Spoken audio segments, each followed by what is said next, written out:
Welcome to the X Block. Am I right, Marine? Sir, yes, sir! Then listen up. You're listening to the X Block. I'm Jarren, he's Caleb. Let's get into it. You are listening to the X Block, episode 4. I'm Jarren, and I'm here with Caleb. Ew. And let's get into it. So, Caleb, what have you been playing this week? Do you want to know what old dumbass game I've been playing this week for real? Or do you have to ask that, or do you really want to know? It's in the script, so I have to ask it. Okay. I've been with some of the boys and on True Achievements. I boosted some Call of Duty 3 multiplayer.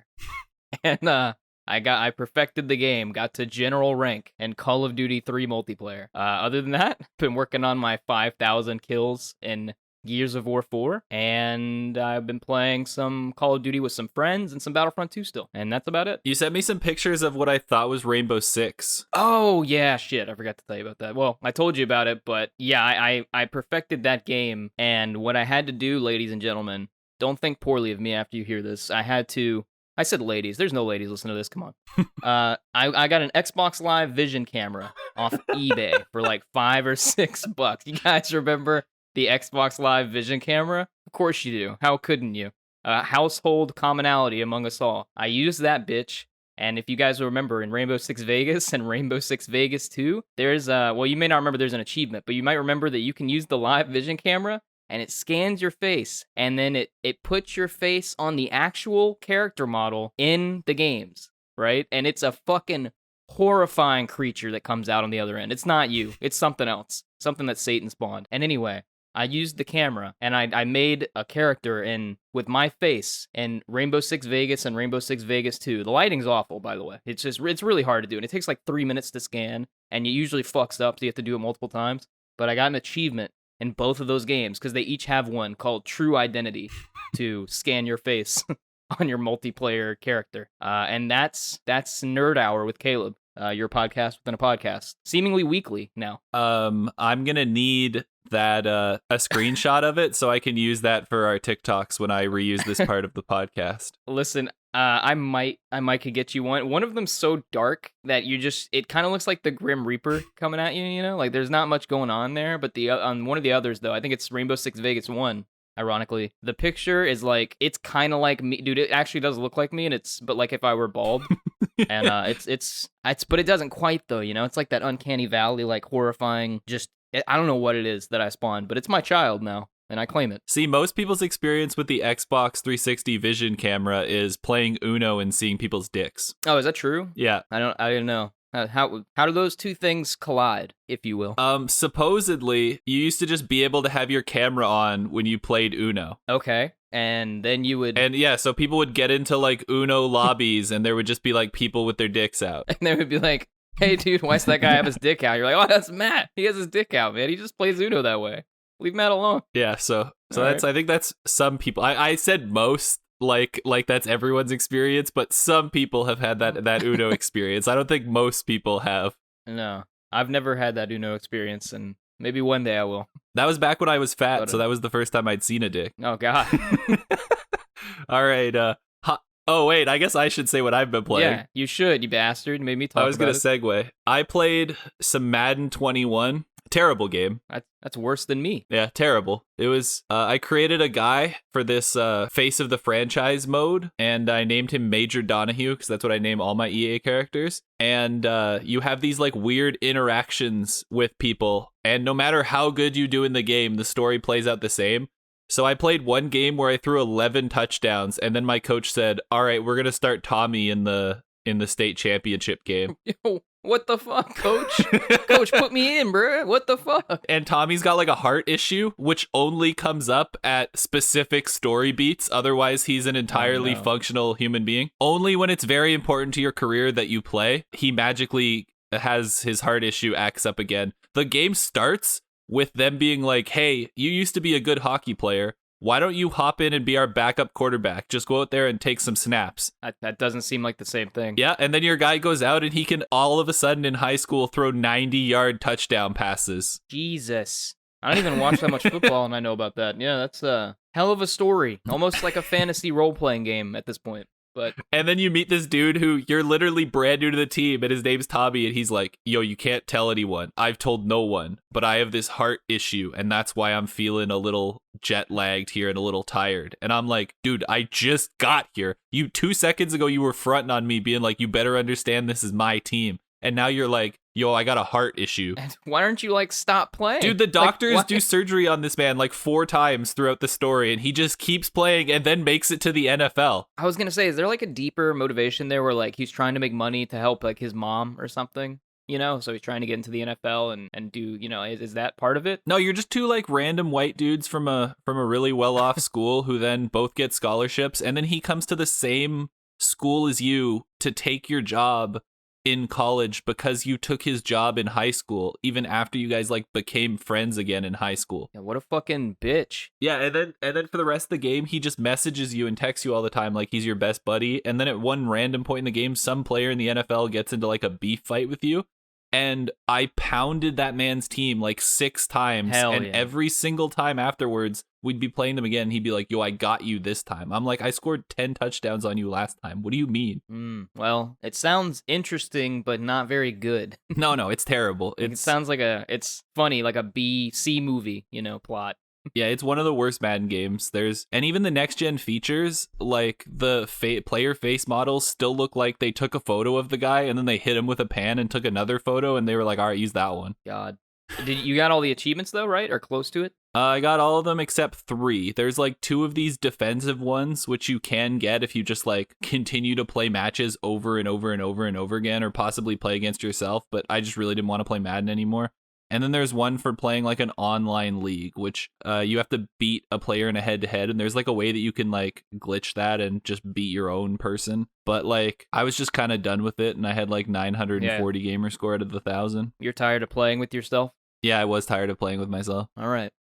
Sounds good. That's Jarren's review of Madden NFL 21. Only downhill from here. Yeah, Madden NFL 21. It's great until you get tired of playing with yourself. There you go. Put that on the box. That's it. The X Block podcast. All right, now we're moving into Outside the Box.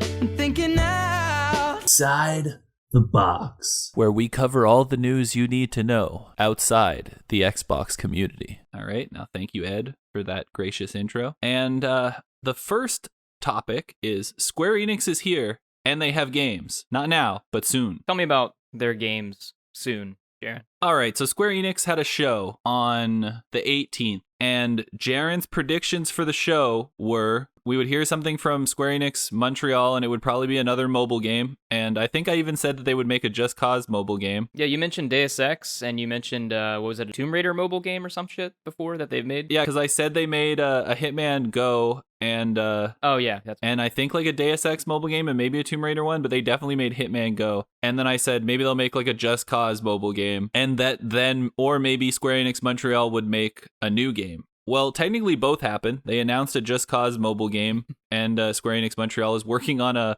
new Hitman mobile game, which I thought they sold the license back to iOS when they left, but they did give the IP away. Yeah, apparently they still have it for mobile games, and they decided to name this new mobile game Hitman Sniper Assassins, but it's a working title. Yeah, it sounds like a working title, to be honest with you. And then their other non-working title was Just Cause Mobile. Okay. Are you going to play either of these, by the way? No, absolutely not. I just no, we were just bragging about our great guessing abilities. It's true. Like hashtag Jarren was right, because like he nailed it. You know, and also I want to say I was a little offended when I saw the story. I was offended that they mentioned like, you know, we have some new games to announce, and then they were mobile games, and I was like, those aren't games, sir, madam. Unless you're talking about like, I don't know, maybe we can all agree that Minecraft on iOS is a game, maybe, you know. But other than that, like, what's going on here with this mobile game shenanigans? Yeah, they don't count. They don't. No. All right, so other things that were announced at this Square Enix event. They showed more of that game that they called Project Athea, and now they've named it Forspoken.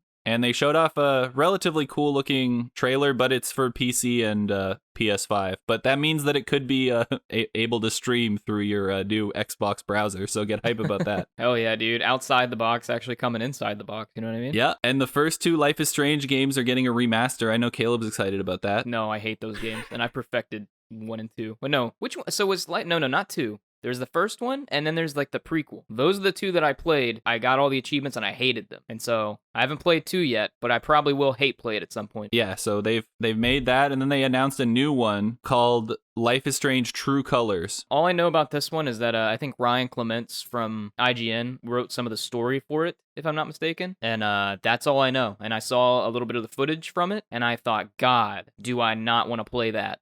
They also talked about the 25th anniversary of Tomb Raider, but we put that in the FAF. And they also talked about our favorite thing to put in the FAF, which we will not even mention in Outside the Box because it's not worthy of it. Okay.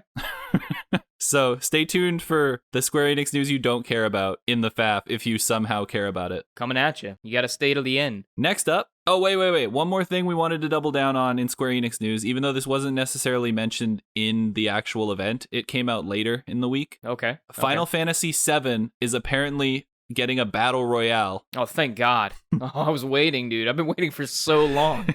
Announced in late February and set for release on iOS and Android later this year, Final Fantasy VII The First Soldier takes place in Midgar 30 years before the events of the original Final Fantasy VII. So they shared more about the battle royale game, yet while simultaneously stating that they are going to put in their effort solely focusing on making the next Final Fantasy game, and they won't be making any more DLC. That sounds antithetical. Yeah, well, they're working on a battle royale game and seemingly more DLC, but apparently they're prioritizing Part 2's development over more DLC. That's what the remake's director said. As they should. So this battle royale, like, are you excited? Are you gonna play? When you eventually play Final Fantasy VII Remake, are you gonna play the battle royale? I don't think it's even part of the actual Final Fantasy game. I think this is a game that's coming to smartphones, so no. Oh, okay. All right, more like dumb phones, am I right? Hey-o. All right, now we're leaving the Square Enix news to talk about Dying Light 2, the game. It has jumped all the way from the FAF, and it's back, and it has angered Kotaku. So recently, Dying Light 2 released a video, and in this video, they do a play on the Jimmy Kimmel reading hateful comments thing that has literally been a thing on the internet for, I don't know, how long, Caleb? Maybe the last 8 years? Forever. Actually, literally forever. Forever, like since the beginning of time. Yeah. Yeah, I'm pretty sure creators, even prior to Jimmy Kimmel and these late shows doing this, were doing it themselves and showing it off. So yeah, to be honest, like 13 years or so. Yeah. At the earliest. So in this video, Techland reads off these comments, only half of them, I'd say, being offensive, the other half just kind of asking where the game is and if it's canceled and making jokes about it being like Dead Island 2. And in the other half of the video, they talk about how games are hard to make and hit on all the traditional beats of what a studio says before they announce their game is coming out a year from now. Then they showed off some trailer footage of the game, which looked like the same stuff we'd seen back in, 2018 when this game was announced? Yeah, before it looked like this game was in trouble. And then they capped it off with saying they have a Discord where you can go and submit questions directly to them, so I guess you don't have to swear at them on Twitter. I guess they're just directing it all to one place. We talked about how we thought, this game was obviously looked like it was in trouble. And we've talked in previous episodes. It's been like 3 years or some shit or longer. Yeah. And feels like 3 years. And then they came out with this, and the trailer or whatever video they put up says 2021 on it. I don't think that's coming out in 2021, man. I'm just gonna throw that out there. I think they think it's coming out in 2021. I don't think it is, but we'll see. I could be wrong. Yeah, I think they're planning on having it coming out in 2021. Doubling back, just was fact-checking. Dying Light 2 was announced at Xbox E3 2018 briefing by writer Chris Avellone. Okay, almost 3 years ago. Avellone was then dropped by Techland in June 2020 after allegations of sexual harassment. Ooh, why you guys doing that out there? You gotta stop. You gotta quit. Okay.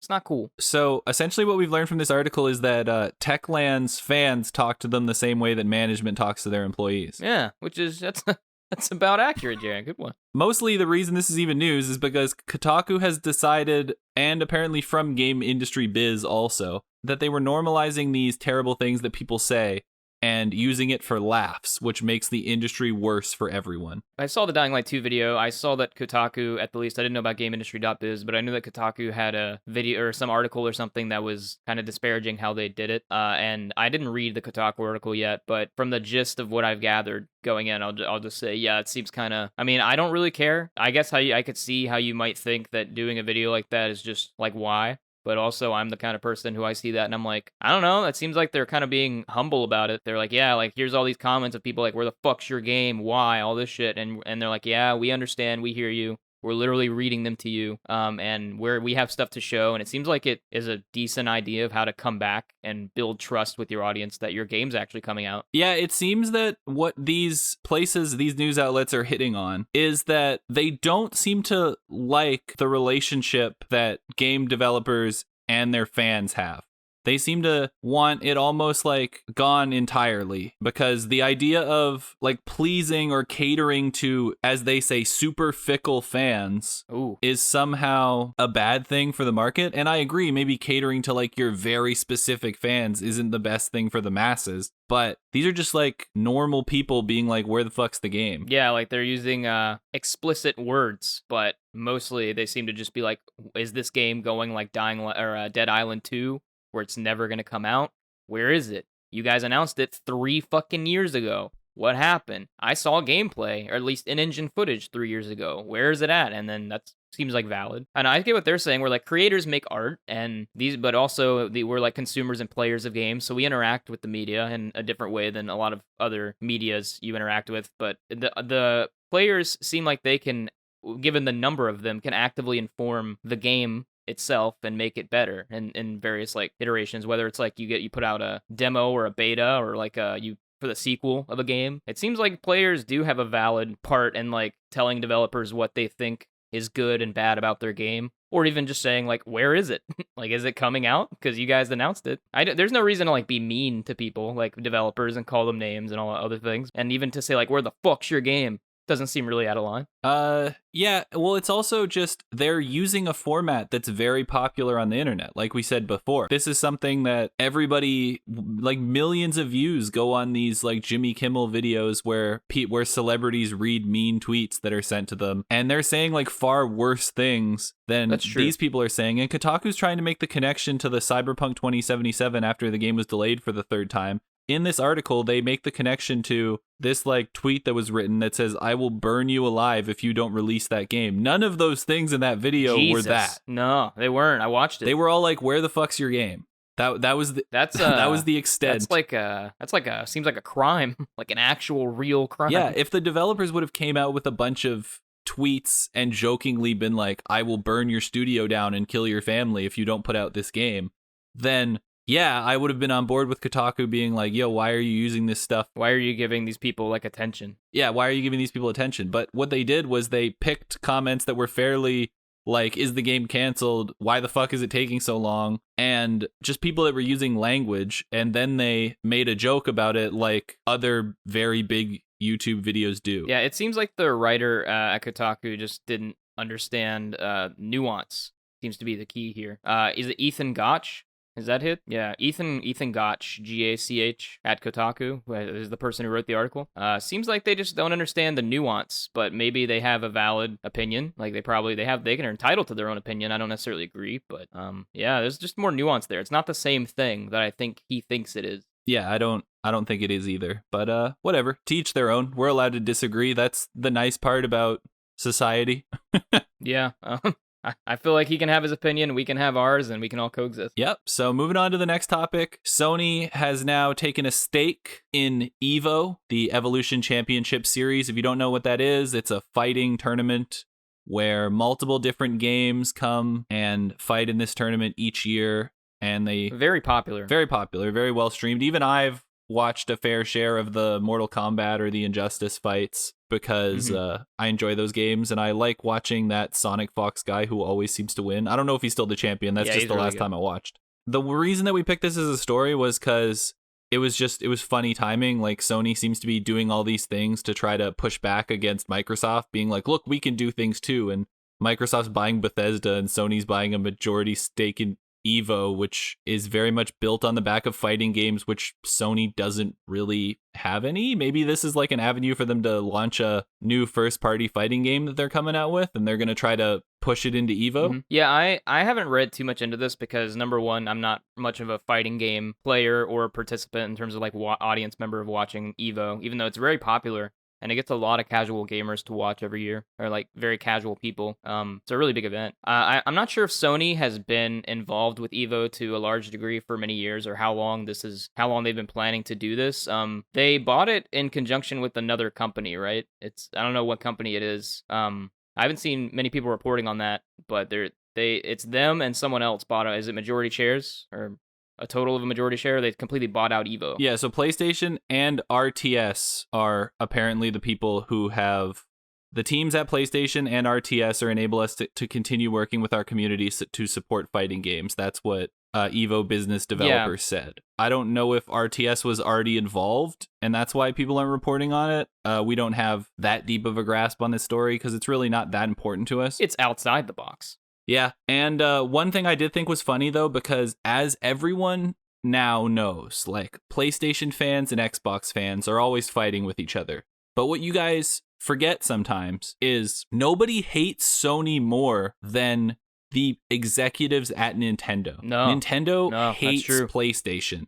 So Nintendo provided a statement regarding Sony's acquisition of the Evolution Championship Series. Nintendo has enjoyed engaging with fans at past Evo tournaments and wish to show organizers the best with their new venture. We will continue to assess Evo and other opportunities as we plan for future online and offline Smash Brothers tournament activity, a spokesperson for Nintendo said. That sounds like, to me, yo, Sony, eat a dick. Smash Brothers and our Nintendo games will not be fighting at Evo anymore. Yeah, Smash Brothers Melee is one of the biggest draws to Evo too. From what I understand, I think Evo may have been in trouble before Sony swooped in, because of the pandemic and other things. I think it might have been time to buy, which is why Sony bought. I guess, what is it, a majority share? Is that what I'm assuming? I don't know if they bought it outright, if it's privately held, or if it seems like they jointly have taken over with this other company. I don't know what their percentages are. Yeah, this isn't Jarren and mine's speciality, if you're here for this, but yeah. But Jarren's right. Nintendo may actually hate Sony more than they like money. And that dates back to the PS1 era in the 90s and how Sony kind of fucked Nintendo a bit. Yeah, well, Nintendo could also just host their own Super Smash Brothers tournaments, which is what they seem to be hinting at. And in their quote, they say Nintendo has enjoyed we could be reading too much into that, but that seems like, hey, we liked doing this, but now that Sony's here, we're exploring our options for Super Smash Brothers tournaments going forward. And regardless if we're looking too much into it or not, we're still not, that's not wrong though. The part that Nintendo does hate Sony, that's fact. That's 100% true. Yeah, that's true. So. And as someone who is outside of the fighting game community, I know Evo for Smash Brothers and Mortal Kombat, and sometimes Injustice. Those seem to be the big three, at least to me. I assume Street Fighter is also relatively big, but if they lost Smash Brothers because Nintendo decides they don't want to work with Sony, that would almost be a bigger blow to what Evo was worth than what was happening before. Yeah, for sure. So moving on from that, we're going to hop into other Sony related news. Jade Raymond has started another studio and they are working on a game for Sony. I believe that makes it so that Jade Raymond has now started more studios than she has made games since she worked on Assassin's Creed. Yeah, honestly. But hopefully this is her chance. Everyone is marketing as this is her chance to finally make a game, even though she was at Google, who has far more money than Sony. But this is her shot. The way that Sony announced this seemed very much as look, we got games coming too, to Microsoft's Bethesda merger roundtable. But, it's nice. Yeah, it wasn't the best announcement that they could have made for this. And it's literally this game, whatever she's making, is not going to come out for a long time. Yeah, it seems very she just left Google and she already has a game that is an original IP and it's funded by Sony. Did Sony just walk in and they said, hey, we're making a game, and Sony said, hey, cool, here's money, we need something? Pretty much, I guess. What does she go and just pitch to them and that's it? The only thing I can think, of her name? The only thing I can think is that they had a game that they had already done all the pre-work on and all the stuff to get it ready, and then Google canceled everything, and then they just saved their pitch and pitched it to Sony. That's the only thing that makes sense. It takes forever to come up with a pitch and everything to actually weigh down all the details. At least in film, I don't have experience in the games industry, but I assume Jade Raymond doesn't just walk in and say, hey, I got an idea, and everyone at Sony just pulls out their checkbook. Yeah, I don't know, and I don't even know if her game's gonna I assume it'll come out, but she doesn't have a great track record recently. Yeah, so she's known for being the executive producer at Ubisoft Montreal between 2004 and 2010. So she's headed in the right direction. That's where her new studio is. So she used to make games in Montreal. Now hopefully she can make games again in Montreal. But then the industry veteran later formed Splinter Cell Blacklist developer Ubisoft Toronto before joining EA to create its Motive studio. And I like how they said which would go on to make Star Wars Squadrons. She left, as they say here, in 2018. So there's nothing that she did. They didn't ship even a full game yet. That's still when they were probably working on that other Star Wars game that then got canceled. Yep. So really, she hasn't really done anything in a long time, and I'm shocked that Sony just forked out a bunch of money. But obviously, we wish her all the best. The more jobs in the game industry, the better, the more games we get. So yes, and if you are a PlayStation fan here for whatever the hell reason, congrats on your new second-party game coming at some point. Yeah, that'll also probably be coming to PC, which means we can probably play it. Yeah, maybe. Who knows? We'll get there. Next up, Activision and Blizzard fire some people. Surprise. All right. It's a day ending in Y. That's cool. Essentially, the breakdown here comes from Bloomberg. Activision fires dozens amid shift away from live events. So they're making a shift away from live events at the seeming end of the pandemic, but working our way there. Like, obviously, we both know we're not here yet. Don't worry. We're not telling people to go in, bust off your mask, and spit in your friend's face. We're just saying we're slowly moving towards the end, and that we're closer to the end than we are to the beginning. I would think so, based on all my scientific knowledge. And you were a nurse. At one point, I was a nursing student, and I did clinical rotations, and I decided I didn't like it, and so I changed my direction. But yes, I do have a minor in biology. And he became the host of a podcast. I know, right? That's one way to go with it. Why are people mad about this, though, Jarren? What's going on? People are mad about it because Bobby Kotick's going to make more money this year. I saw some report that said something closer to like 200 million, but that seems absurd to me. So I didn't fact check that. That was from one news site, so I'm going to dismiss that as conjecture. One thing that is true is that Activision Blizzard said in the previous year that they would hire 3,000 people in 2021. And they have started off by firing 190. Jesus, that's breaking a few eggs to make an omelet, I guess. So yeah, that sucks that people lost their job. That's never cool, and it's a bad time to lose a job. So that sucks. And then people are also mad that the CEO is getting a pay bump. Typically, I don't really care if a CEO of a company makes money. Like, that doesn't bother me like it bothers a lot of other people, which is probably a really unpopular opinion. But in this case, I don't like Activision Blizzard, and I don't like Bobby Kotick, and I don't like the direction that they bring their games, and I don't like, maybe in terms of their financial books or whatever, that he is going to get some sort of raise. Maybe that's somewhat valid, but I just don't like the man, and so I hope he makes less money. That's my opinion. Yeah. I kind of take it on a case-by-case basis as to whether I think someone should be earning a lot more money as a CEO or not. Typically, I'm on the side of like, I don't care. It's your company. You're the CEO. If the board is on board and everyone else is on board, then you do whatever you want. And workers can choose another company to work for. You don't have to work for Activision Blizzard. Unfortunately, some people don't like to hear that. I guess it's a little controversial, but yeah, it's like that's their company. If you become the CEO, I wish you all the best. I hope you make $1 billion as a CEO one day. I wish you would. But yeah, in this case, it sucks that those people are getting fired. That's unfortunate. Yeah, hopefully the 190 employees can land on their feet. If any of you, for some reason, are listening to this podcast because you have more free time, Bethesda currently has 230 jobs up that they're looking for people to fill. Hell yeah. So, looking out for you there. In terms of Activision, yeah, I don't think Bobby Kotick should make more money because I think in spite of his leadership leading to record profits, I believe that he, in fact, does a lot of things that, in spite of Activision making money, would make any other game developer lose money, but somehow Activision presses through. Do you have any specific examples you can point to?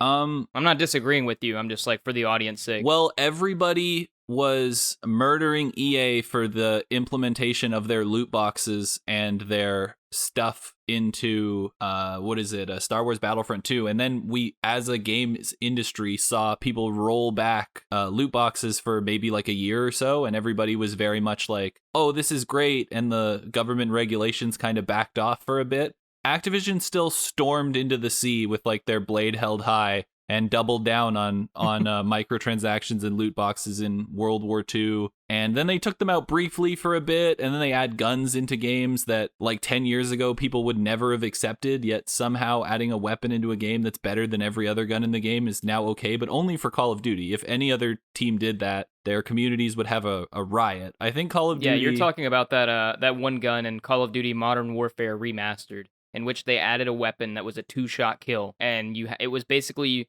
You could unlock it in-game through a hell of a grind. Otherwise, you could pay for it and have it up front. So basically, you just loaded up the game one day, and everyone was killing you in 2 shots with an AR that was unstoppable. I don't remember the name. Yeah, it was the boss. The boss, that's it. So, a little under the nose there, huh? Yeah, but a big thing with Activision, too, is that everyone comes in and they pay for these guns, and they're, like, definitively better for the first, 2 weeks they're out. Then everyone earns them, and then they patch them to make them worse again. Yeah, and they're a large enough studio to know better. Like, it's clearly they're doing it on purpose. If any number of playtesting matches you would learn. And it seems like it's like Madden for EA. No matter how bad they make the game, it will sell millions of copies. No matter what they do to Call of Duty's multiplayer, millions of people will play it, and then they'll just complain about it, and then they'll fix it, and then everyone goes, "Oh great, they fixed it, they're awesome," and then they ruin it again in a month, and everyone complains again. And they make their money for 2 weeks, and then they fix it. So yeah, I'm not the biggest fan of Bobby Kotick. Yeah, Activision, you suck. We don't like you here. Doubling back to EA, if you're racist, watch out. EA is coming for you. Possibly. But, probably not. How is that? How is EA coming for you? What are they doing? What are they doing to tackle this problem? EA has promised to tackle racist and other offensive content in FIFA with new technology. And apparently 9,000 accounts have already been banned with regards to offensive in-game content. Well, there's something. Okay. So all I'm going to say to this is game studios, every single time an issue in the real world comes up where some form of hate speech or something is on everyone's mind, gaming companies go, "We will crack down on this." And then they crack down on it for a bit, and then these measures seem to just kind of fade out. Yeah, sure, you've never been able to write these words in a game. It always pops up as stars for the longest time. Nope.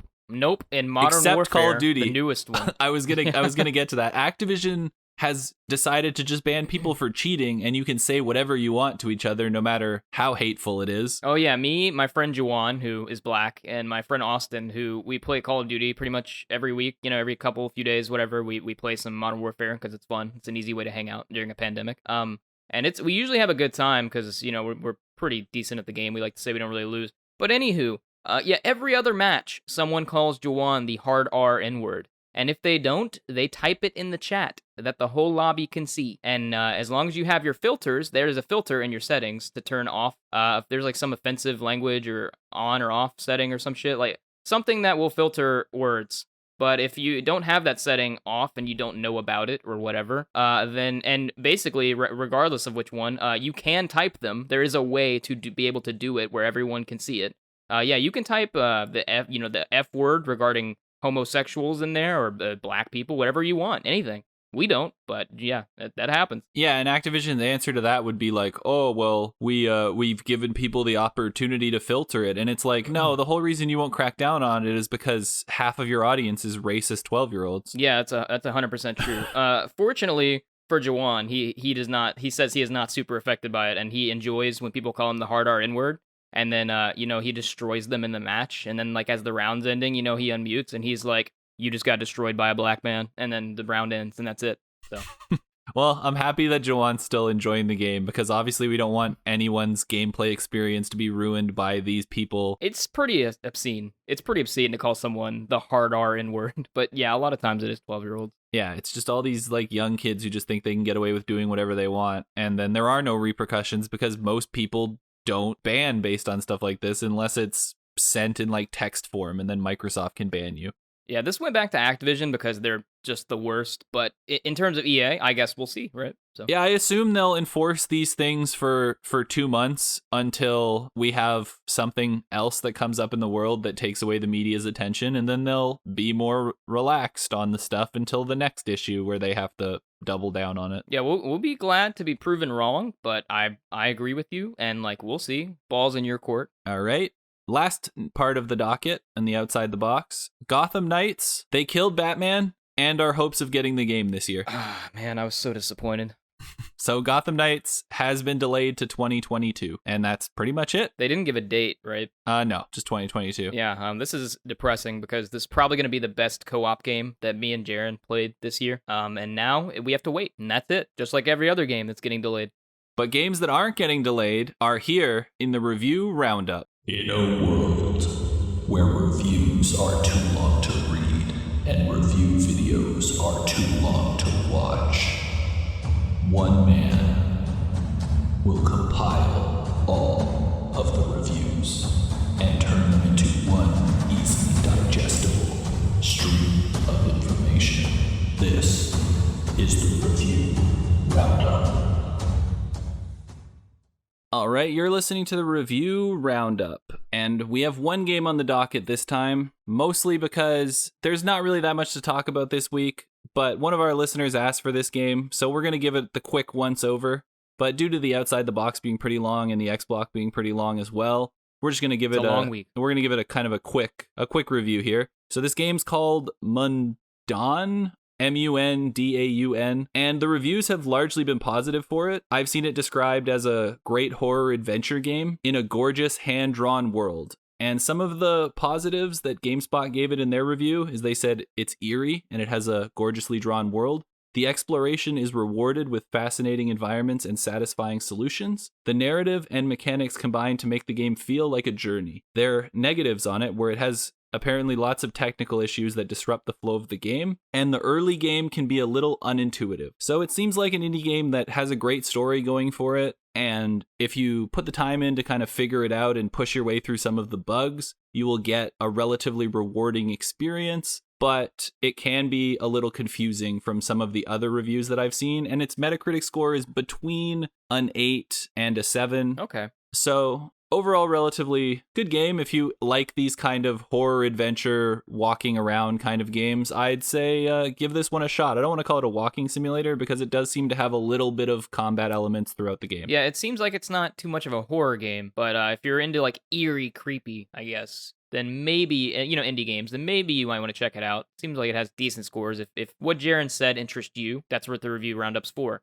Right now, we have, no games to not many games. But coming up, at some point, either like at the end of this year or next year, we're going to have like fucking 6 AAA titles to review roundup. It's going to be great. Yeah, and then we'll be able to break them all down, and maybe we will have even played some of them. So indeed, that'll be hype. All right, and that was the review roundup. We are now moving on to the X Block, where you get all your Xbox-related news. Hell yes. Xbox has confirmed a showcase for March 26th, and again, not trying to brag too much here, but I was right in the sense, obviously, we read a news story last week that said it was March 26th, so I'm not going to claim to be the genius behind calling March 26th.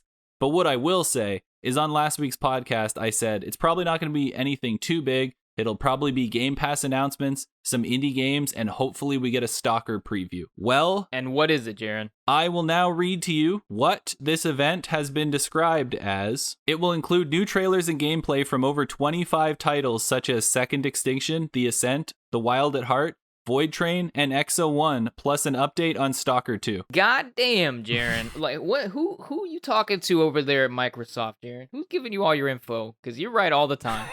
Like, come on now. X-Block calling shit from last week, fucking downtown, nailing the predictions. Yep. And we're never gonna fuck up. We're never gonna fuck up predictions, ever. They're always gonna be right. We have one more where I was right too, but we'll get to that one later on. Now, I'm going to throw out a possible other prediction here. And in this video, we see a list of in-studios that will be involved in this showcase. Now, you've got your Drinkbox, you got your Curve Digital, you got your Devolver Digital, and Dear Villagers. But the one that popped out to me was I saw Team 17. Okay. And recently announced for Xbox and PC. There were 2 games from Team 17. One World War II simulation game that's in early access on PC called Hell Let Loose. And this is like bringing back your realistic kind of warfare 50 on 50. and it's been described as a simulation of war rather than an arena arcade shooter. And this is kind of leaning back towards those older style like games like Operation Flashpoint and that kind of stuff, which is pretty exciting.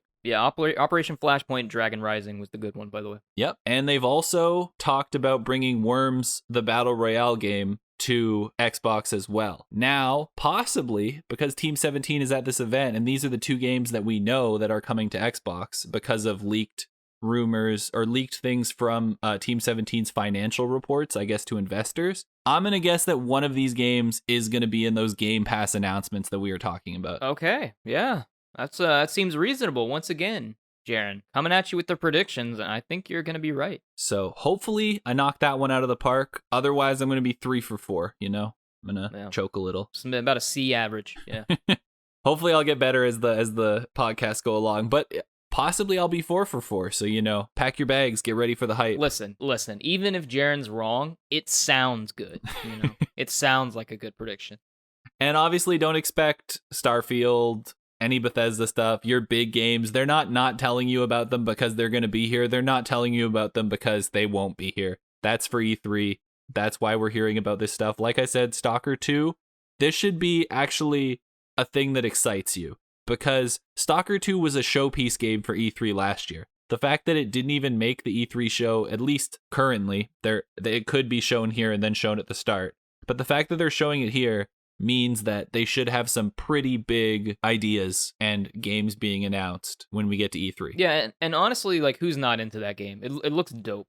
Stalker 2. I'm so excited. Yeah, me too. Moving on. Fancy new Xbox Series X and S features are coming. All right. Essentially, these features are the ability to suspend in queue. So this suspend feature, basically what it does is, you know how quick resume works on the Series X and S where a bunch of games are running in the background and you can hop between them? Yeah. This suspend feature will let you close all the games that are running in the back so that your downloads can go quicker. That way you don't have to manually go through and check all the games that are running. Oh, okay. So yeah, that's pretty sweet.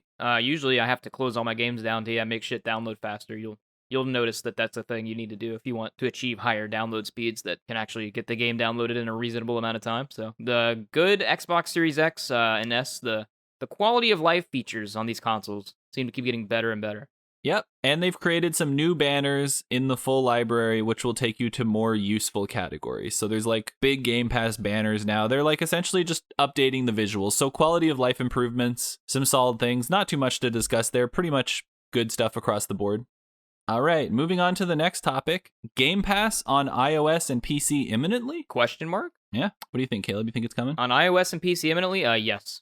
I mean, first of all, they said it was coming soon, but second of all, this is going to happen. The fact that the news stories in here gave it away? Yeah, it gave it away. Xbox hints that cloud gaming could be coming to iOS and PC imminently. And then I like how their quote was, "I won't give you specific dates, but it's not very far." There you go. There you go.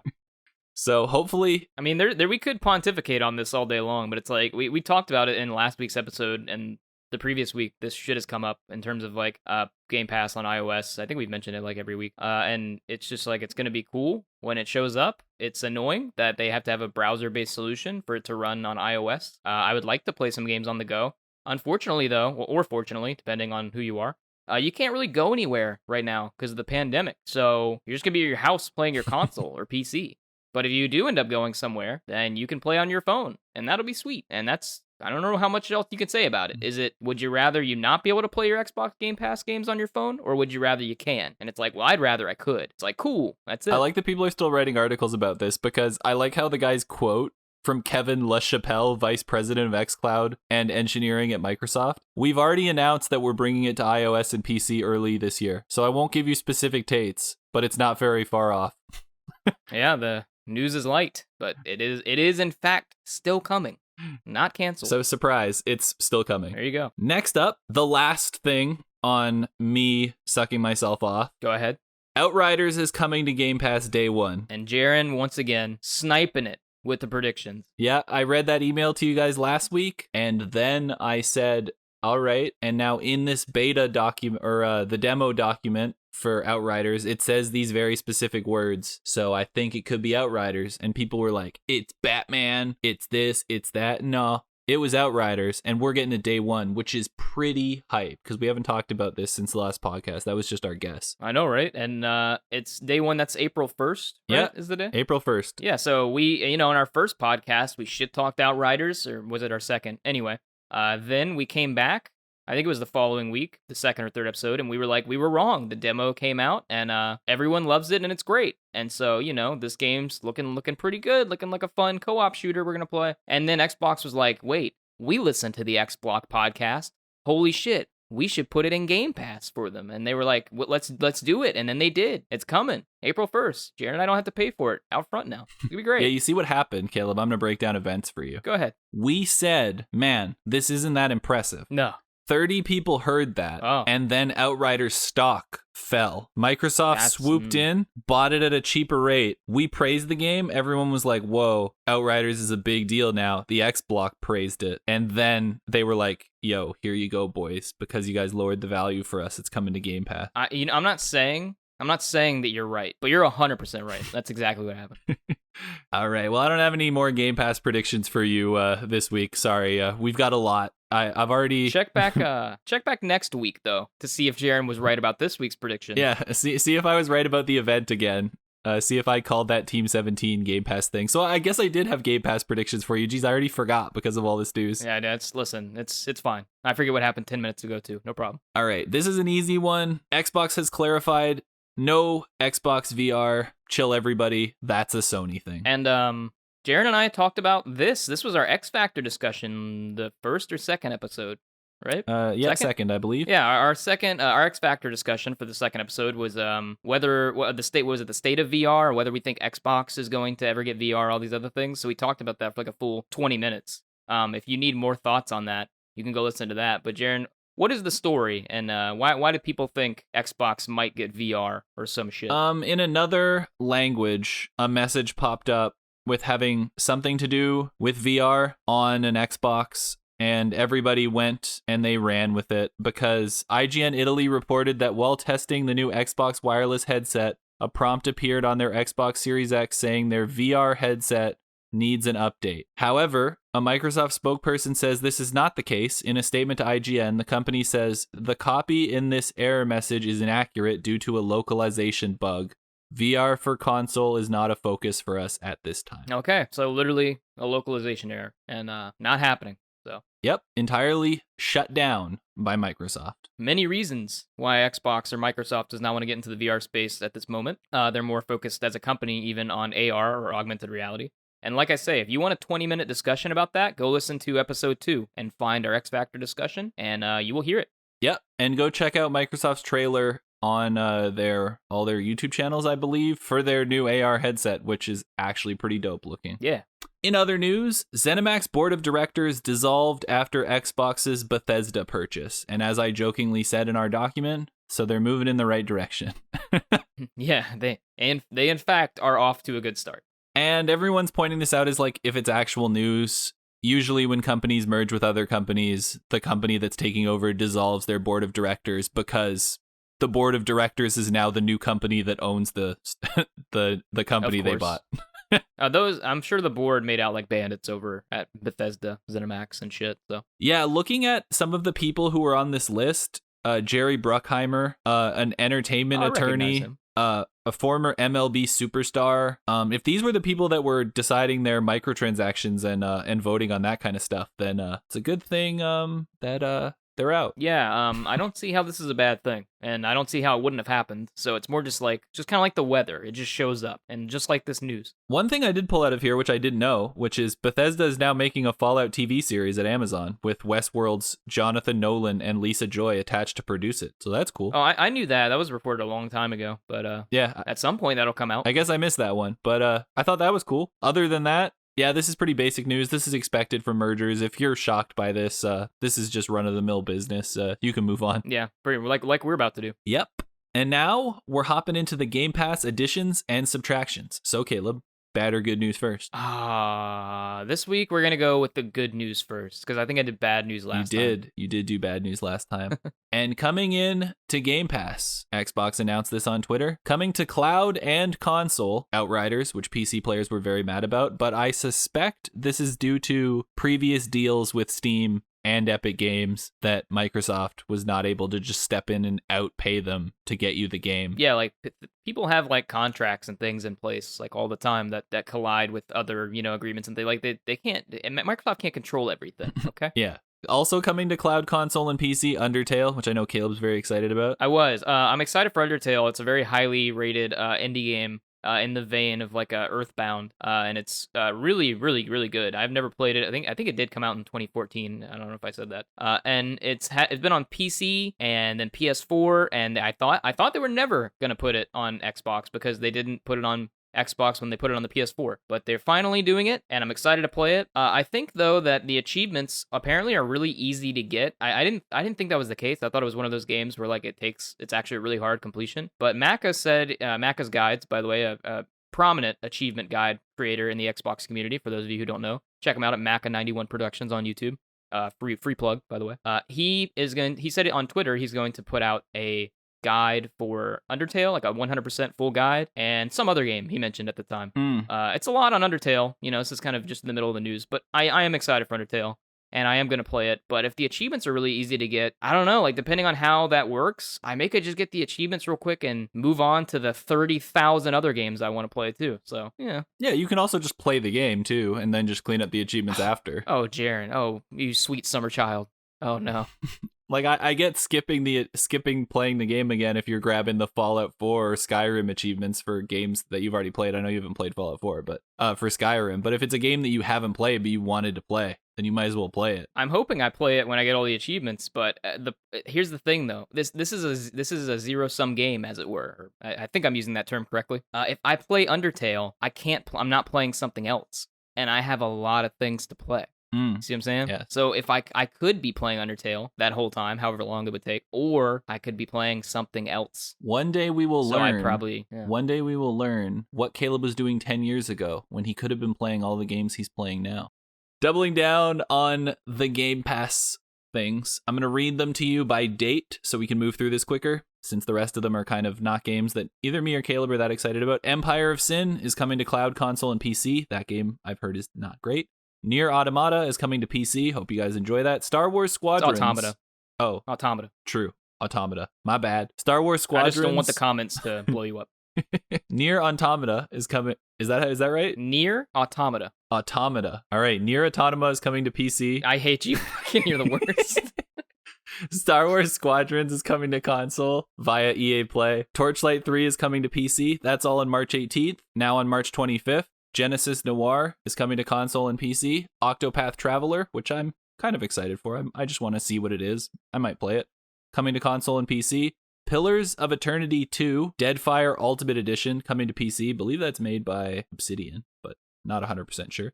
Superland, Windows 10. Yakuza 6, The Song of Life, cloud, console, and PC. That's all March 25th. March 30 is Narita Boy, cloud, console, and PC. And then April 1st is Outriders. Okay. So there you go. That's everything that you can expect from Xbox Game Pass. Now, give me the bad news. The bad news is actually pretty light. Oh, thank God. There are only 3 games leaving on March 31st. Hyperdot, Journey to the Savage Planet, and Maka, I think it's Machinarium, but that could be wrong. Even if I said it wrong, even if Caleb corrected me, I'd say it wrong again, so... Those first 2 games were not games I was necessarily going to play, but they weren't on the lowest end of games on Game Pass. Like, if you're interested in those, I would check them out. What I think, they're probably pretty good if you would be into playing Hyperdot and Journey to the Savage Planet. Yeah, so hop on those before March 31st. Speaking of PC... Oh, nope. I'm dropping in a bomb on you right here. Okay. This news dropped 5 hours ago. As of recording this, the Xbox tweeted it out, and it just happens to fit with this segment. It's all legendary titles, a save big during the Square Enix publisher promotion. So there's a Square Enix publisher promotion on Xbox right now, And Xbox tweeted it out 5 hours as of recording this. And it says save up to 80%. And it's just a big Square Enix publisher sale on Xbox. If you need to save some money on a bunch of different things, just go look at it. There's a lot of games here to list, like a lot. So, Just Cause, like your usuals, like Tomb Raider, Dragon Quest. Marvel's Avengers is $30 instead of $60 now if you're into that. Final Fantasy games. I think I mentioned Deus Ex already. A bunch of shit, so go check it out. Yep. If that interests you, definitely go save some money and don't buy Marvel's Avengers. Yeah, sorry to cut off your probably godly segue, but what was it going to be? All it was going to be was, as we talked about PC players complaining before, well, now some of your complaints have finally been answered. You will be getting EA Play finally as it comes to Game Pass. I believe it is tomorrow. Yes, they delayed it for some unbeknownst reason when it came to consoles toward the end of last year. And they're like, it's coming to PC, it's coming to PC. And then they came out like the day before. And they were like, fucking joke, lie. Yeah, no, not really. Coming to PC later. And everyone's like, dude, what the fuck? Like, I got Game Pass because you said it was coming. So I got Game Pass. And people were like, what the fuck? And it's like, that's fair. And they didn't really give a reason as to why they delayed it. But they delayed it. And now it's finally showing up. I have heard that there's still some issues, apparently, between, like, if you have some games installed via Origin, and now you're trying to install the same games via EA Play. Apparently, sometimes that's an issue, but it's in very small amounts of people. I wonder if that was maybe just a bigger issue, like, a month ago when they announced it, and they've, like, fixed it largely. Okay, all right. Also, along with that announcement, PC players will now be getting 1,000 games that are now supported by Auto HDR. So that's super sweet. But just a PSA from Jarren and me that we noticed with our journey to get new TVs. Jarren has his. HDR, if you're using a certain TV, even if it's a 4K LED HDR supported TV, which mine's like from 2016 or 17 or something, if they're not new enough and you have use HDR on it though, the colors can be very washed out. You need like a newer TV, like a gaming, like Jarren has the LG CX model, and you need something newer like that. Jarren can explain it better. But if you want HDR to work properly and not wash out your colors, you need really a certain probably type of TV. I don't know about monitors, but TV-wise, if you hook your PC up to a TV. Yeah, that being said, like all of these 1,000 games are for PC. And one thing that I did find out, though, is that, yeah, colors look better on newer TVs. That just has to do with, I think, the way that Samsung used to manage putting stuff in video game mode. But also, some games Auto HDR just doesn't look good. So sometimes it's actually more beneficial to turn it off because the game is using technology to like put things in that isn't there. So sometimes it just doesn't shake out as well as it could. So you might prefer the SDR image in certain games. Like I think GTA 5 on console, I don't know about PC, you guys have much higher tech, but on console it looks worse with HDR mode on. Sometimes it's better just to put SDR mode on, but it really depends on the scene. Everything's very like contextual with the Auto HDR. Yeah, it's very nerdy, but yeah, if you're on a PC and you hook your PC up to a TV, just keep an eye, just notice if your colors are washed out if you play any of these titles with Auto HDR. Yep. And the last piece of news, a little bit of a somber note. Sea of Thieves has added an achievement to commemorate a developer who passed away. So Sea of Thieves' 3rd anniversary is upon us, and so is the final update for Season 1. The 3rd anniversary update adds an achievement to Sea of Thieves that pays tribute to a Rare developer who sadly passed away last year. Never forget. Rare has added the Legend of Glitterbeard storyline and achievement to Sea of Thieves in memory of James White, an exceptionally bright and friendly apprentice data analyst. Yeah, so that's pretty sad. No, that's pretty sad. Sea of Thieves, very great game now. Wasn't when it came out, but now it's really a fantastic actual game that's probably super underrated, but that millions of players play now. This achievement, kind of annoying. I don't want to be mean to the guy who died. I don't want to do that. But you need 8 pirates. And you may know, Jarren, a crew can only hold 4, right? And so you get basically for the achievement, you gotta have 8 pirates. And you got to go to this certain island under this tree with like bottles on it or some shit. And there are places for each of the 8 of you to stand. And depending on where you're standing, you need to be holding a specific instrument. And you wait till the sun sets. And as the sun sets, you have about a 10 to 30 second window to play everyone start playing a song. And then something happens, which apparently it hasn't been spoiled for me. And so I won't look it up and spoil it for you. But that's basically the gist of the achievement, if that part interests you. Much less important than the fact that they commemorated this developer with an achievement, which is pretty cool. Yeah, so hopefully that achievement, at least it's like they added something of him that will be in the game forever. So that's pretty cool. Yes. And that is the end of the X block. Moving on to our X Factor discussion. And because we've got, I don't know, a big chunk of FAF news, and we've been really news heavy on this one, I kind of just want to talk about something fun. And Makes sense. I think I'm going to settle on what are the worst games that we've played. Now, this was a question that came from one of our listeners. She just happened to be my girlfriend, so she did get preferential treatment in me using her question. Good call. Good call. So shout out to Nelly. I know you're listening because you Nelly, listened what to up? it like 4 times, so appreciate that. So yeah, she wants to know what the worst games we have played are. I'm gonna let you start off since this is your topic, and I'm gonna let you. You probably thought about it a little more. I've thought about it a bit. I have some answers, but I'm gonna let you tell me. I'm gonna bounce back at you what I think. I'm gonna tell you what I have, and we'll go from there. I'm going to start off with Aliens Colonial Marines. I hate. That's not the worst game you ever played, and I know it. I know it's not. Did you even play it? I've never played it. I fucking hate you. You're the worst. All right, the actual worst game that I've ever played, the Duke Nukem game that came out on PS3, Duke Nukem Forever. That game is terrible. What's wrong with it? What'd they do to you? It's just the whole concept of the game is bad. Duke Nukem isn't funny for a character that is entirely like supposed to be funny. Like the whole point of the game is to be funny. They like focused on you being able to like pick up poop out of a toilet and throw it.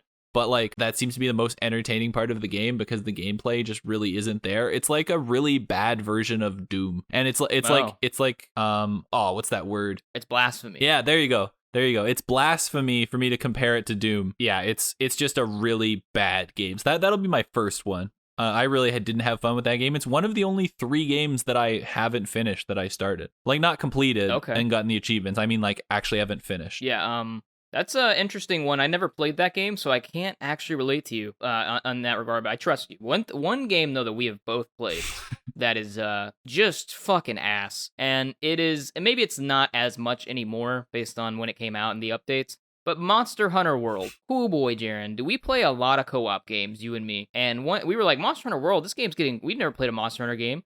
Game's getting great reviews when it was coming out. We're like, man, people love this game, and it's you just hunt down it looks cool. Gameplay looks pretty decent. Like, we should try it out. Dude, downloaded it. Biggest mistake. We started it up, and first of all, the intro, like the tutorial's fucking forever long, and you talk to everybody, and it's boring as hell. Then the menu systems in those games, which Jarren has told me is better than most of the other Monster Hunter games, is just obtuse. It's really, really deep menus with small text that at the point you can't even read, with numbers that and I play a lot of RPGs. I play a lot of RPGs and games like that with menu systems, and like I'm not completely stupid. But Monster Hunter World just has a menu system that's obtuse, and there's like a lot of crafting involved, and they do a poor job of explaining it and what those things do. And hunting down the monsters wasn't that fun. Maybe it is later. Maybe the Iceborne DLC is really good. Haven't played it. You're a nerd if you have. But you go in, dude, and you find those monsters, and you're like, I have this sword, and Jaren's like, I have these crossbows, and you shoot him at the guy, and then you start hitting him, and you're like, this does nothing, and you do it, and then he runs away, and then you track him, and then you find him again, and you do that for like an hour, and then you kill him. And if you're really good, maybe you do it much faster. But that was the beginning of the game, and we tried for a few hours, a couple of sessions to play that game, and it just did not click, and we hated it, and it's one of the, I would say, very few games that we just stopped playing. We were like, no, we're going to play something else. And it's like, but we didn't even get all the achievements or even beat the game. And like, no, we're done. We're done here. Moving on. And I haven't even gone back yet to get play it single player just to clean up some of the achievements on the achievement list. And it's just bad, and I hated it, and I've played some bad games, and that was one that sticks out to me. Monster Hunter World, I hate you. And we recognize that lots of other people think that this game's good. Yes. And it's obviously just not a game that we liked. Yeah, but also it's very obtuse. Yeah, it is. I think that's kind of what should have been expected from it based on other Monster Hunter games. Yeah, we assumed we were getting more of a normal kind of RPG, and we did not enjoy it whatsoever. And that is one of the other games out of my 3 that I haven't finished. Was Monster Hunter World? Yeah, because like that I started and that I could have finished. I have games on my list that I started and then broke, so like I couldn't finish them. Yeah, like what was it? Knights of the Old Republic. You encountered a save bug, right? Yes. Toward the end of the game, and you were like, well, I'd have to replay the game again and make all my choices.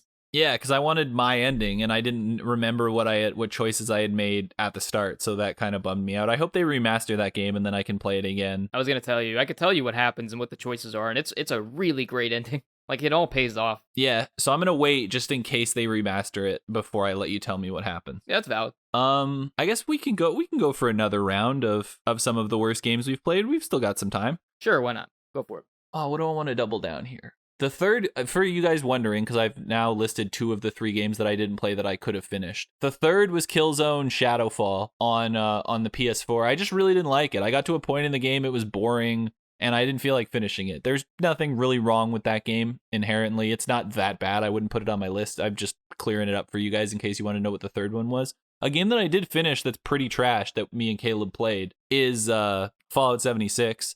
Yeah, that was really broken, and it's still broken, at least when we played the first round of DLC achievements. Yeah, and I would put that on literally the same. I guess it was less playable in terms of the game like not working sometimes and just straight up like being bugged and broken. That happened a lot more than the Saints Row game that we're playing right now. And obviously that's more fresh in my mind, and I wouldn't really put it in the worst games I've ever played, but I would say it has comparable issues. There's no reason for it to be that bad as a remaster. Yeah, that's fair. Yeah, so I would toss Fallout 76 in for the worst games that we've ever played. We had some weird bugs there. That game's just not good. They didn't put a story into it at all until the DLC. Yeah, they like didn't have NPCs. Yeah, they had no NPCs. Then they decided to put a battle royale mode in. Then all those hacks and bugs happened, and people were stealing people's inventories in the PC version, and that whole thing was just a goddamn clusterfuck. But it is one of the things that sparked this show, because I used to inform Caleb about all the dumb stuff that was happening in Fallout 76, and we would all chuckle about it. Yeah. So that's kind of where the FAF section was born. It really is, yeah, because Jarren would like be in the Reddit threads learning all the ins and outs of what the shady shit ZeniMax was doing in the game, and he'd tell me about it, and it was crazy. Yeah, so glad they're gone. Glad the board of directors is gone. Yeah, for me, I guess my next game that I would say is pretty bad, and it's kind of challenging to say because I played it so long ago, and I don't remember it super well, but I remember not liking it. And that game, some of you may remember, Brink, a very niche title that came out back in the day, like the late 360 days. I played pretty much every first-person shooter that came out, like literally all of them. And Brink was one of those. I almost bought Brink. Well, you saved yourself some money, sir. Developed by Splash Damage and published by Bethesda Softworks, so it's a Bethesda game. Dude, that game was poo-poo.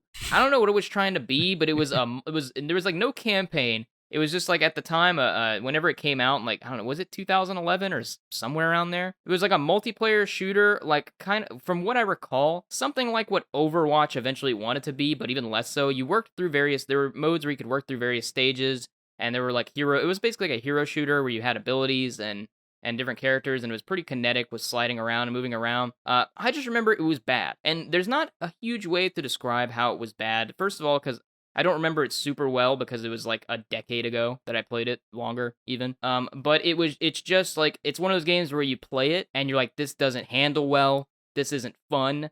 I've played a million first-person shooters, and this is the least fun I've had playing one yet, and it wasn't very engaging as the multiplayer in general.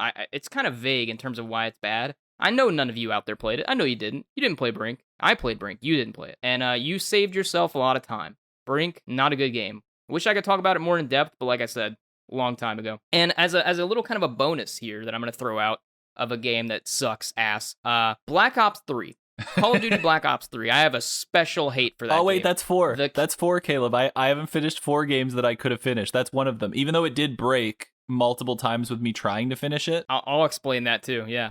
Black Ops 3, the campaign for that game is stupid as fuck. And I have played every Call of Duty campaign and got every achievement for every Call of Duty campaign up to this point, besides Cold War, the game that just came out. That game was like, it was very futuristic, and it kind of vaguely had some connections, if I recall, to Black Ops 1 and 2. And there was like this whole thing with this dude being in your mind, and it was vaguely about AI and artificial limbs and things, and how you're human and how you're not. And there was this guy telling you to imagine yourself in a frozen forest for the whole fucking campaign, and it sucked. And if you haven't played Black Ops 3, just go buy a copy and then throw it away to save someone else the trouble. And Jarren tried to play it. He played it like I did. Got to like the last mission, and Jarren encountered a bug, like a legit bug, where he can't finish the game.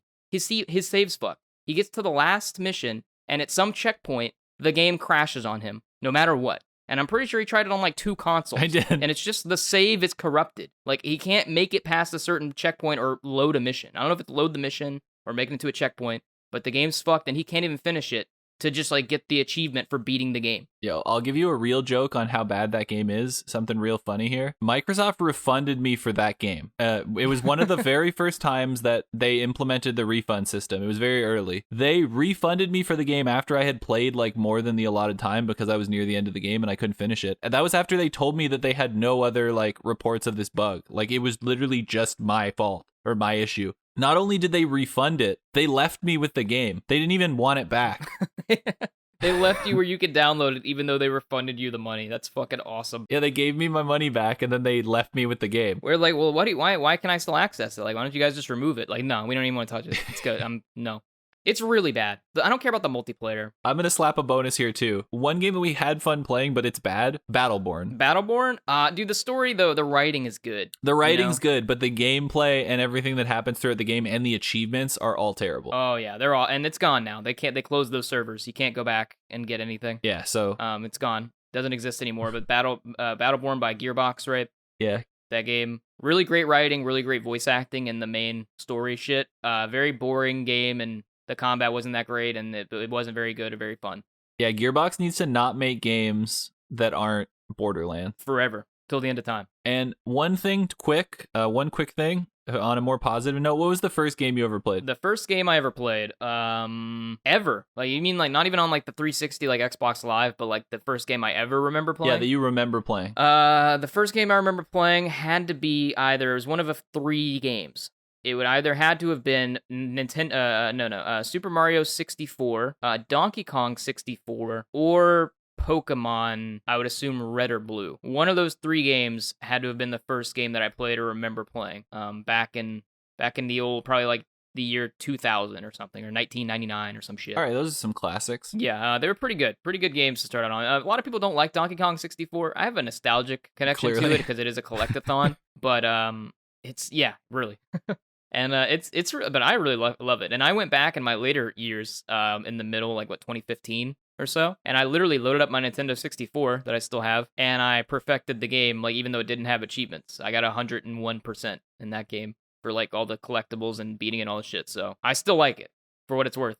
My first game, I didn't really get into video games too much until the PS2 or the PS1. Mm-hmm. My very first game that I ever played was, if you've ever gone to the arcade and you've played that old House of the Dead game where you can shoot things that come out of the halls and that kind of stuff with the guns. A classic. That was the first game I ever played at like 4 or 5 years old or something on the Dreamcast that my uncle had. Hell yeah, dude. Dreamcast. Has a lot of connections to Xbox, actually, the Dreamcast. Yeah. And he was like, you probably shouldn't be playing that. And then he didn't let me play it anymore. But I played it for like 15 minutes. That was the first time I ever played a game. And then I didn't really get back into it until the PS1. That's dope. But just as an aside, I first played Halo 1 when I was 6 years old, right before Halo 2 came out or something. And that's when I fell in love with that game and that franchise. Game's awesome. Yeah, the first time I ever really played a game that I was like a big fan of were actually the original like Need for Speed games. Those were kind of like what pulled me into playing games more often. But we'll do a more in-depth discussion on another day where we talk about kind of how we got into video games and how our like ways through video games progressed. That'd be a good one. Now we're moving on to the FAF. Everyone's probably their favorite segment, where we go through and we talk about news that you don't care about and we don't care about, but some people care about. And that's why it's called the FAF, because it's mostly unimportant and you shouldn't waste your time on it. But we're here to waste our time on it so you don't have to. Amen. Now, the first thing in the FAF, I have it listed as news that Caleb likes.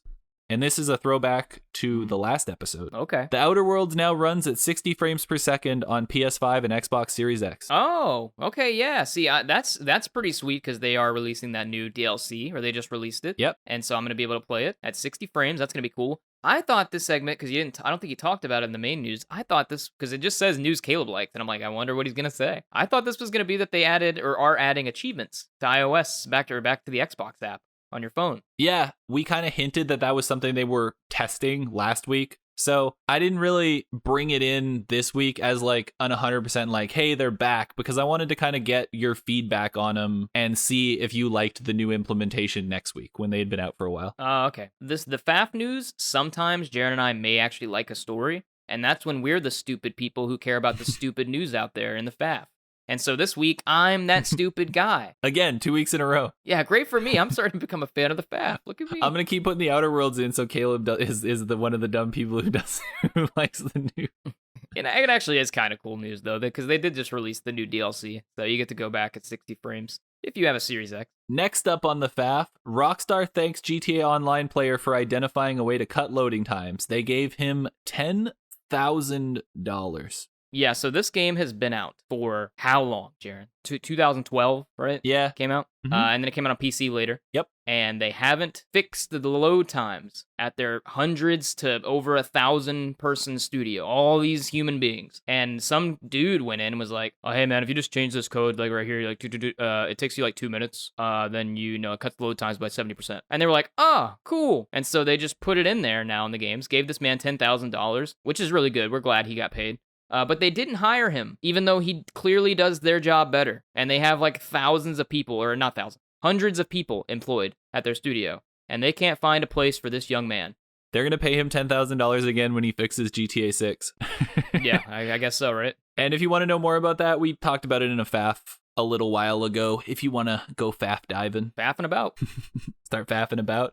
Next up on the FAF, Assassin's Creed goes to Ireland. Assassin's Creed's next DLC will be in Ireland, and it is called Wrath of the Druids, and it will release on April 29th. So if you want to get absolutely shit-faced so that you fit in Ireland before you play this DLC, we hope that you enjoy it. Yeah, I won't be there yet because I have yet to start the game, but me too. I own it. I am going to start it this week, though, so I may actually be there in time. Oh, dude, you might make it. Yeah, that's pretty cool if you're starting. You can let me know. People say it's really great. The achievements are gettable. It's quite a little bit of a grind, just like the Odyssey, but Ireland, going to be a cool location. Seems to make sense. I hadn't played the game yet, but if I had noticed that you didn't go to Ireland, I would have been like, well, that's where the DLC is going to be, so... Next up on the FAF, Gamescom wants to let people attend, Caleb, in person. My God, dude, the horror. Yeah, an actual horror game in real life. The show will take place in Cologne from August 25th to 29th, and they will feature an entertainment area designed to host a reduced number of on-site visitors compared to previous years. Well, previous years it was like 300,000 people or something. So yeah, it was over. Yeah, it was over 300,000 people in previous years. What's reduced? 100,000, dude. Easy. All right, Germany, if you haven't beat COVID by August, you won't have beaten it after this event. No, this is going to be a new Plague Tale. You're a Plague Tale game or Plague Inc. or any of those. We're going to get a new game out of this. I mean, Gamescom, what you doing out there, bud? What's going on? Email us at, or go to XBlock Podcast, or on Twitter. That's fine. Yeah. Go to Twitter at XBlock Podcast, message us, and be like, hey, man, here's why we're doing this.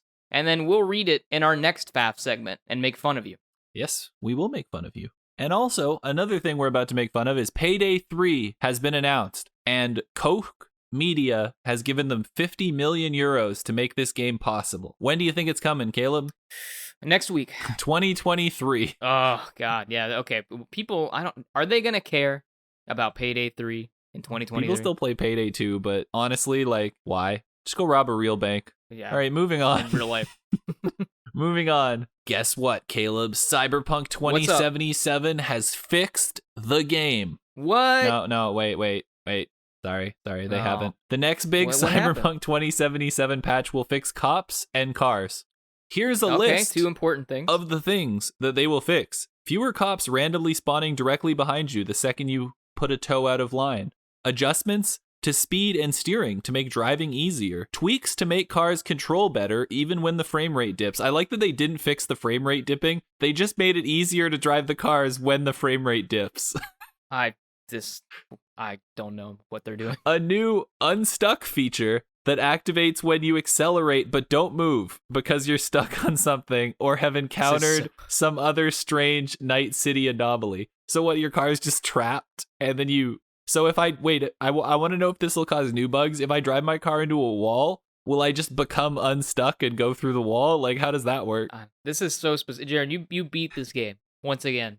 Got all the achievements. How is this going to help? My car never just got stuck, and the frame rate wasn't that bad. It dipped when I was driving, but that didn't make my cars harder to control because most of the time you're driving straight. And you played on the Series X. Yeah. I guess we should say. Yeah, the option to turn off double tapping the movement key to dodge, but the key, it does other things. So I don't really know how that works. And more options for WASD bindings on keyboard. There's got to be two kinds of people, right? There's got to be the people who have already played this game, and there's got to be the people like me who, no matter how much they fix it, I'm not going to be like, well, this patch, I'm jumping in. I'm just going to wait. This one didn't until convince it's you? fully fixed. No, it didn't, and it never will until the next gen upgrades come out and the game is fixed. And they're like, it works really good now. Then I'll jump in. Otherwise, I don't know who's like, I was on the fence, but after this patch, I'm on board. It's like, no, there's two kinds of people. The people who played it, the people who are waiting till it's fully fixed. I'm going to talk to you for a quick second, Cyberpunk. All right, just so you know, now that we're all here, now that you're listening,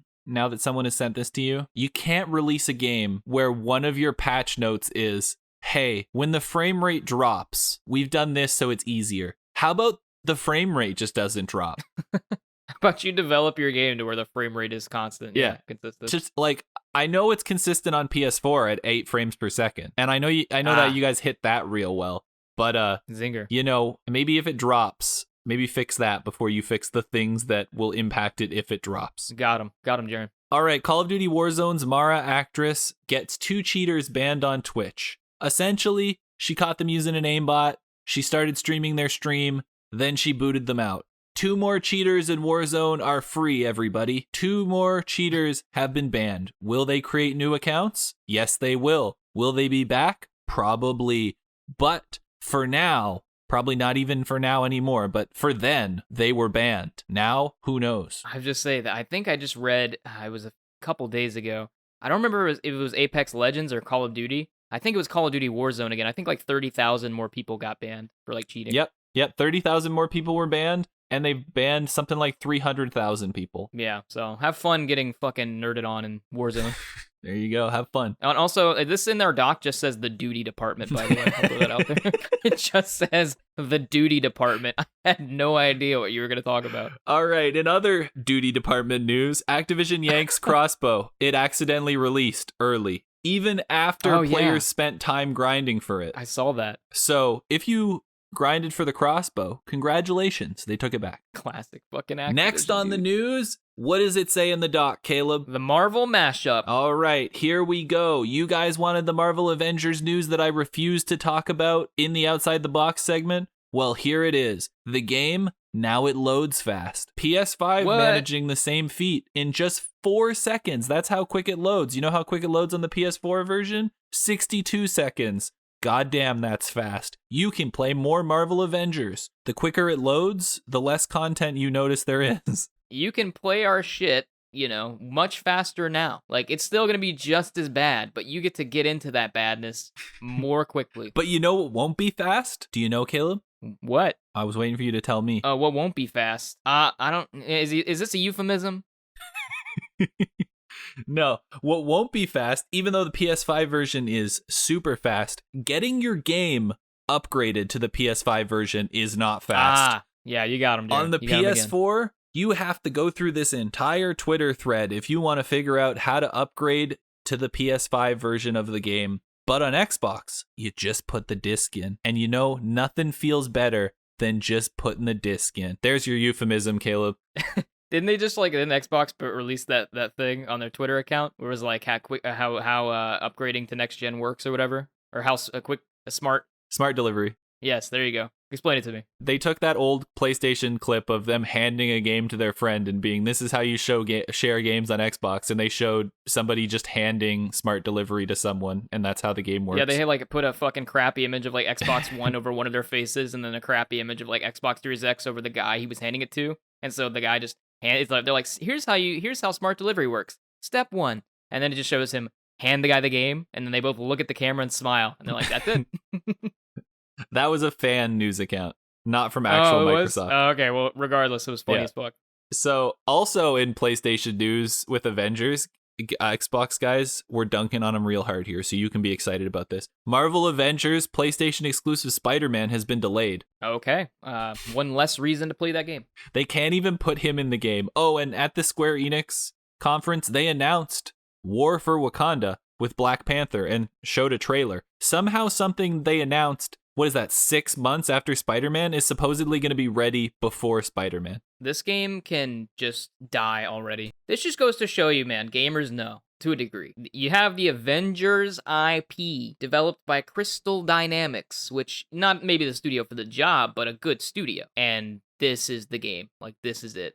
And people are just like, I don't care. And in this roadmap they've put out, you can go check it out if you watch the Square Enix event, you've already seen it. They have stuff for March, for spring, and then they have a section listed as summer and beyond. The War for Wakanda thing is the very last thing on summer and beyond, meaning it's the furthest away. And somehow Spider-Man is after that. All they have to do is put him in the game. Nah, dude, it's much more complicated than that, you idiot. Well, that's all for Marvel Avengers. I assume they'll be back next week with some other stupid thing they've done, but for now, we're moving on to something else. Caleb, what's the next item in the docket? The BioWare Blowout. These are so vague, Jarren. All right, here is the BioWare Blowout. The Mass Effect Legendary Edition is up for pre-order. You can get it for $149. Fucking American pesos? Yep, it is sold out on Best Buy though, so people are actually buying this at the BioWare Gear Store, who people probably didn't know it existed. That's why it's still there. It's $149. Now, Caleb, what do you think isn't included in this edition if you had to guess? The game. Yep, the game is not included in the Legendary Edition. Yeah, that's but hey, you can pre-order it though, if you want. So, there you go. It's sold out too. People bought this. Here's what I want to tell you people, and maybe this is like, apples to oranges in a way, or maybe like, Granny Smith apples to like fucking, I don't know, the red apples, Red Delicious. But you don't, did Cyberpunk not teach you people that you don't pre-order games at this point, that you wait for reviews and you wait to see what people say and or you can just buy it, day one. Or you can wait till it goes on sale, maybe, if you don't care too much. But, why you guys pre-ordering? Like, you can pre-order games and give these people money, or before the game product comes out. But why not wait at this point? You can pre-order it the day before it comes out even. You can buy it the day it comes out. But did Cyberpunk not teach you people? Stop pre-ordering things. And this one doesn't even come with the game. I guess you could argue. See, that's why it's safe. Yeah, exactly. Yeah, but, it's like this is an instance where the game doesn't come with it. But this, like, everyone still pre-orders games. This is more like just a PSA. Because you boys are still out there pre-ordering games. I know you. Stop doing it. Well, here's another thing you couldn't pre-order. The new Mass Effect is officially in development with Veteran Team, whatever the hell that means. Oh, and haven't they all left to do better things? I thought they all left, and good segue, Caleb, because also in the BioWare Blowout, new D&D game, Dark Alliance, releasing June 22nd.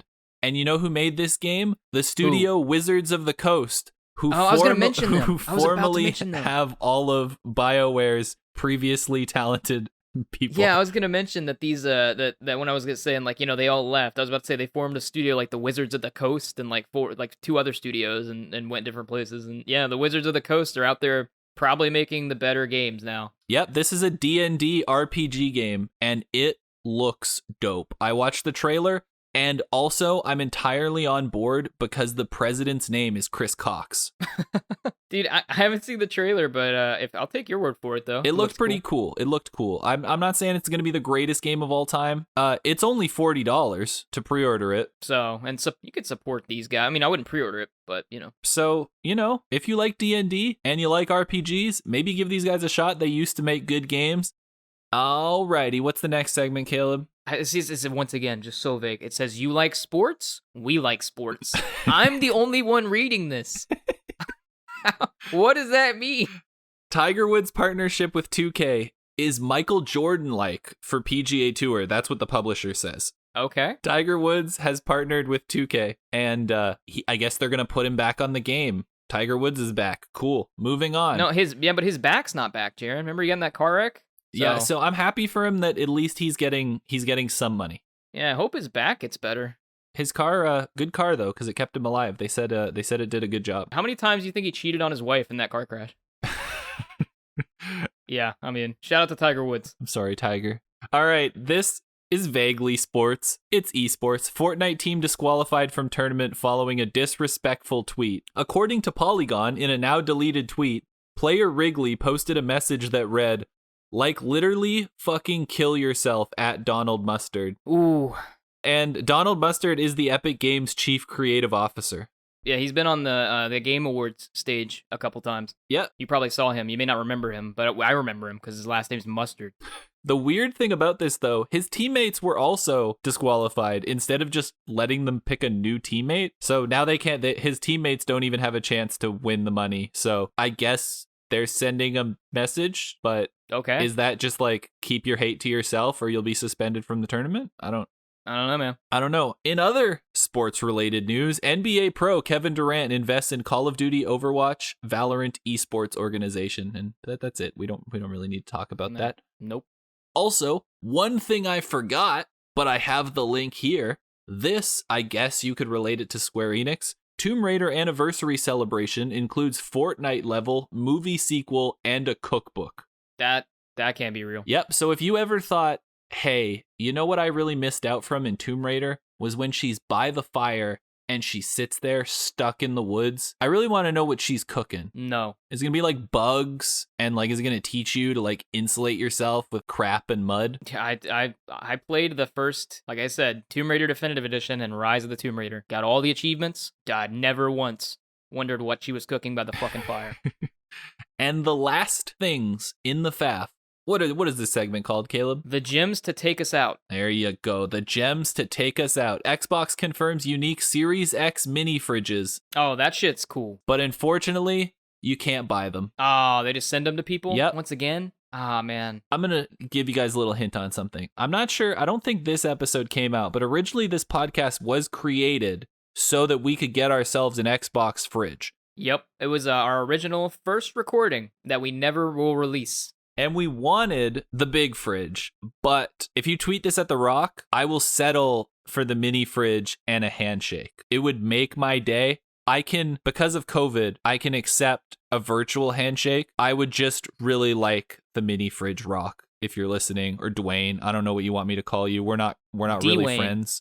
I'd like to be your friend, but I'm not sure how you feel on the topic. So I can refer to you as Mr. Johnson or Mr. Rock or The Rock, just let me know, DM me on Twitter and tell me when you're going to send me my fridge. I would be fine with just Jarren getting a fridge too. Just for the memes, just because I know it's a dream of mine as well, but I don't care as much. We originally started this podcast to get the huge ass fridge that they unveiled. And maybe one day if we ever got enough supporters on like Patreon or something like that, we'll release that audio. We'll release that podcast. In all its glory. I believe at the end of that, then. I vow to play Baldur's Gate if people at that point have paid to listen to that episode. Well, have fun with that at the time. Another gem, also Xbox related. After Halo Pringles promotion, Microsoft launches Moa Burger t-shirts. Fuck yeah, dude. I'm not going to get one, but fuck yeah, dude. I don't have the money for a Moa Burger t-shirt, but I'm glad that they're sticking with the meme. If you'd like a Moa Burger t-shirt, I think you could just grab them. It doesn't say anywhere that you can't. Listen, someone get a Moa Burger t-shirt, size small, and send it to me. Yeah, you can pre-order them. Just, I don't know, DM at XBlock Podcast. And on the shirt it says have, then there's an S with apostrophe and Moa Burgers. So have some Moa Burgers. So there you go. Genius marketing from Xbox. Hit you with some Pringles, then sell you a t-shirt. Yeah, that's how you do it, man. Bing, bada, boom. And the final topic of the FAF. Some call it horrifying. Some call it downright terrifying. Some people still see it in their dreams. I'm talking about Animal Crossing. Okay. Does that make any sense to you? No, it didn't make sense to me until I read this headline. Animal Crossing horror movie gets the green light. What? What was that last part? Don't peek. A short film about a monster inside a Switch will be turned into a feature film. The fuck does that mean? A short horror movie about a monster trapped inside Animal Crossing New Horizons is to be made into a feature-length motion picture. How did they actually get me? Like, how am I interested in this? How did that happen? It's Animal Crossing short was selected for South by Southwest Film Festival in 2021. And the screenshot, Caleb, is downright terrifying looking. God, okay. Well, I mean, I'm on board somehow. I don't even like horror movies or Animal Crossing, but they got me. Yeah, nothing scares me more than Animal Crossing, so this is fitting. I don't know why this exists, but it's definitely fascinating that it does. And that concludes the FAF. Oh, thank God. We're out. Yep. Wait, is there more? There is a brief mention of the Game Pass or gameplay section. At the start of the month, we spin a wheel of games that are in Game Pass, and we have streamlined the games a little. If you listen to the previous episodes, we explain it more. But essentially, we spin the wheel, it gives us a game from Game Pass, and we have to play it that month. And this month's game... maybe not play it. Play it for at least, like 4 or 5 hours, but maybe not, like, finish it, Yeah, we don't have to finish it. We just have to play it. Enough to review it. And this month's game was Dirt 5. I have fully completed the game now and gotten all the achievements. Don't give any spoilers now. Now the ball is in Caleb's court, and he has yet to install the game. Hey, how did I not? I didn't even tell you that. I didn't even tell you that I hadn't installed it yet. How do you know? I know. We just established right. that I have all the best guesses in the gaming industry. Why would I be wrong about this? I haven't installed it yet. I will. Just like Donut County, I played that. A much shorter game. Unlike Jarren, I may not completely beat Dirt 5 or perfect it, because, I don't know, I just played a lot of the Forza Horizon games going back in my achievement backlog to get a lot of those out of the way, so I'm kind of raced out at this point, honestly. And I'm excited to hear what you have to say about it, but I will play it. Like, I'll download it, and I'll play it for at least 4 or 5 hours, and if I want to finish it at that point, then I will continue. And so stay tuned for the beginning of 2 episodes from now, right? Where we review Dirt 5. 2 episodes from now. Tell you if you should game pass or game play it, and then we spin the wheel again. Very exciting. Yep. And just like Dirt 5, we have raced through this episode and we are now approaching the finish line. Hell yeah. Essentially, this is the outro. And since we literally didn't do it the entire podcast, we got to pimp ourselves out a little. So pimp us out, Jarren. Tell us everything. Give us the outro. I'm gonna put on my sexy clothes and I'm ready to be pimped out. Hell yeah, okay, go for it. If you would like to follow this podcast outside of just listening to it on Apple Podcasts, Spotify, Google Podcasts, Castbox, or a bunch of other places that are like slightly included if you go look at our Anchor page, but we don't really think any of you listen to it there. You can also find it on YouTube. If you just look up the X Block Podcast, you will find the first 3 episodes up there that's where you prefer to watch your podcast. You can also follow us at XBlock Podcast on Twitter, and it's at XBlock Podcast on TikTok, and it is at XBlock Podcast on Instagram. If you really want to see some of these funny videos that I make each and every week, and I do really make 2 a week, go check out our TikTok because people seem to enjoy them. That's what I was going to tell you. I was going to say, if you guys got to go check out TikTok. Jarren's out there editing clips and videos from the podcast with like actual graphics, like things he makes to like kind of portray what we're talking about, and you got to go check it out on the TikTok. They get hundreds of plays, the ones he's put up, so it's one of our more popular enterprises, honestly. But yeah, go check us out on TikTok. Jarren handles that. Yep. Follow us on Twitter, DM us, or not DM us, I guess, message or comment on any service, and any of these places you can listen. Probably on Twitter. Reach out to us on Twitter at XBlock Podcast. Give us any questions you want in the show, because if there's any questions and a lot of stuff like that, we can replace the X Factor discussion or make it a user submitted or listener submitted rather section, so we can just list out anything you guys, any complaints, but you got to make your profile public so Jarren can complain about you and all the dumb things you've done, and some questions, all those types of things. We also have a Patreon, patreon.com/XBlock Podcast. Is that correct, Jarren? Yep. Okay. So if you, we don't really care. Honestly, it's not really what this is about. But if you, for some reason, want to give us any sort of donation, we don't have any tiers or anything, but you can just give us money there if you want. And one day maybe we'll be able to afford a new computer for Jarren to edit the podcast on. I have tiers every time I have to edit on my current computer. Yeah. So there you go with that. And I think that's everything I have. Do you have anything else? No. 5 stars. Oh, yeah, 5-star yeah. review on Apple Podcasts. 5 stars on Apple Podcast. Otherwise, I will be disappointed, and it will make it harder for me to edit the podcast due to my utter, crushing, debilitating sadness. There you go. And it helps us with the algorithm on Apple. We're slowly growing, actually, if we look at our numbers. And this outro segment, we will get much more streamlined as this goes on. Or not at all. Maybe it'll get longer. One thing we did forget is this podcast comes out every Monday at 5 a.m. Exactly. And how is our Google podcast, by the way? Are we up on Google Podcasts? It says we are, but when you search for us on Google, we're still not there. So we'll figure it out. For now, Spotify, Apple Podcasts should be working now. The episodes seem to come out much sooner, because before they were coming out like 10 hours later after they post, but now it seems to be like 2 or 3. So yeah, listen there, and that's all I got for him. Oh. Yep. That's all we got. Thanks for listening. Please listen again. 5 stars. That is about it. Caleb, hit him with the end. XBlock out.